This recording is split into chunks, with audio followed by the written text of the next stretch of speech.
SABC News international editor Sophie Mokoena joins us now on the line to further unpack the latest developments in international news. Sophie, a very good afternoon. Thank you so much for your time. So let's start with that all-important London EU security meeting, with security as well as support for Ukraine set to dominate this particular gathering. Yes, I think that meeting is quite important, as my colleague John Beaver from UK has pointed out. It will be interesting to see how Europe is going to handle this matter, because not all countries in Europe are supporting what Zelenskyy has been saying and demanding, but majority of the EU countries are going to rally behind him. You know that there's a view from the European Union member states that you can't have a hostile relationship with the United States of America as a long-standing ally. You know that both World War I and II, some of these countries were on the same side, including Russia, and I think they want to maintain that coalition. But currently there are huge challenges because of the war in Ukraine.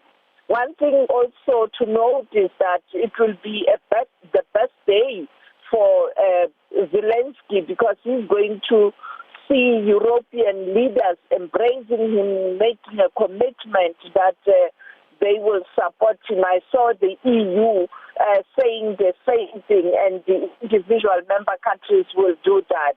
But the other issue is that the meeting with the king, you know that when the Prime Minister of the United Kingdom visited Washington, the White House, he delivered an invitation to President Trump for state visit in the United Kingdom, but to meet the king. And now you have Zelenskyy, who's going to meet the king before Trump.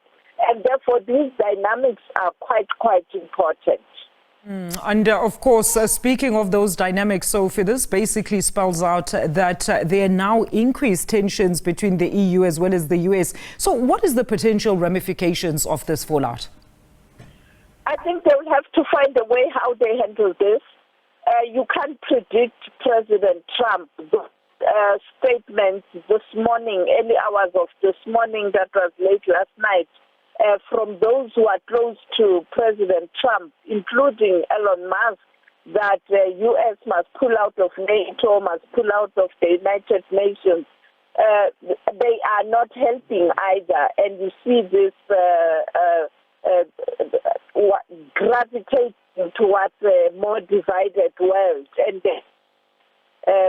at the end, it seems as if U.S. wants to stand alone, and perhaps with the support of Russia, but the former real allies being isolated, or they taking a decision that they will stick together, and that might lead to a bit of isolation of the U.S. I don't know whether this will be good for both parties, but it looks like the world is very divided. And this reminds me of my conversation with the UN chief 2 years ago, even last year, December, where he kept emphasizing that the world is drifting apart. It was during the BRICS summit in Johannesburg when I spoke to him, and also last year in December when he came back from the G20 in Brazil, and he was in the country to meet President Ramaphosa to pledge support as South Africa is preparing to host the G20 summit. And he pointed out that multilateralism is facing a huge challenge. Interesting, Sophie, to see how the US will actually respond to these current proceedings. Let's now look at Pope Francis being ill. What is the latest update that you have for us in that regard? We saw a press release an hour ago.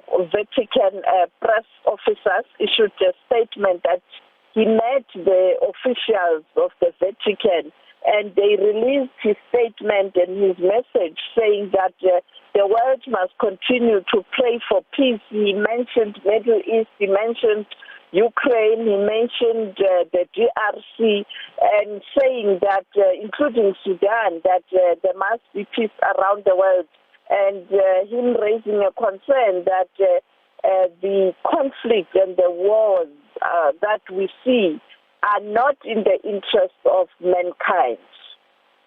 And just on that point, Sophie, the DRC conflict, last we heard was that M23 was called to withdraw and for Rwanda to also cease their support of the group. Where are we in that regard?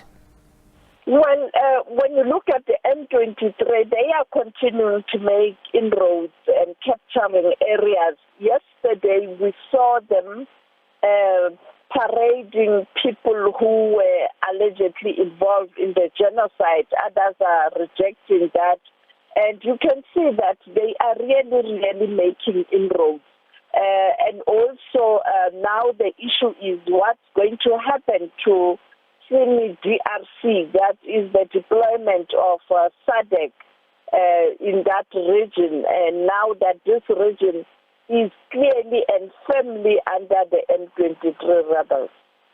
And Sophie, in closing, right, take us through that statement by Botswana's Foreign Affairs Minister, Dr. Penyo Butalede, who said it is quite disheartening that Africa is still unable to realize trade among its own countries. Yes, I think he is talking at a time where we know that there was a frosty relationship in relation to trade on issues that are related to agriculture that even affected South Africa. So it looks like the new administration is trying to undo that. And Dr. talking about a need to strengthen the regional integration, which is the main issue on the African Continental Free Trade Area Agreement. And I think Botswana is saying at this time, when there are so many challenges globally with perhaps countries that we are partners in terms of trade, and with those executive orders in the United States of America changing this and that, perhaps it's time for really Africa to wake up and be inward looking in terms of trade, because Africa can survive if the regional bodies can be strong and African countries can trade amongst themselves. Mm-hmm.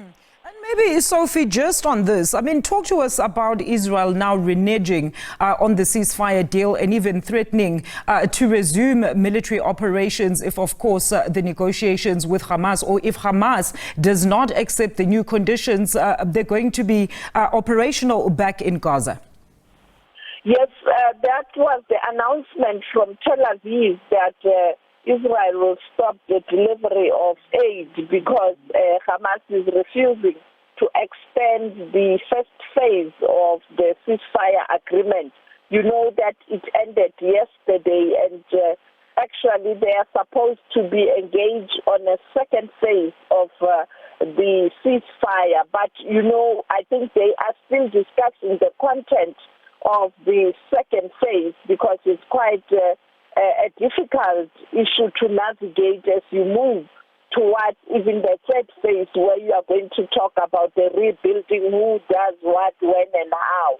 And I think that's where the snag is. It was always going to be a challenge to cross to the second phase, particularly when there were also some delays and issues when the first phase of the ceasefire agreement was implemented. And also, on the other hand, you still have Israel, you know, fighting and launching attacks now this time around, not on Gaza, but in the West Bank. And therefore, I think those kinds of actions are worrisome in terms of those who are sympathetic to the general Palestinian cause, or who are engaged in the Palestinian cause, not necessarily just people in Gaza.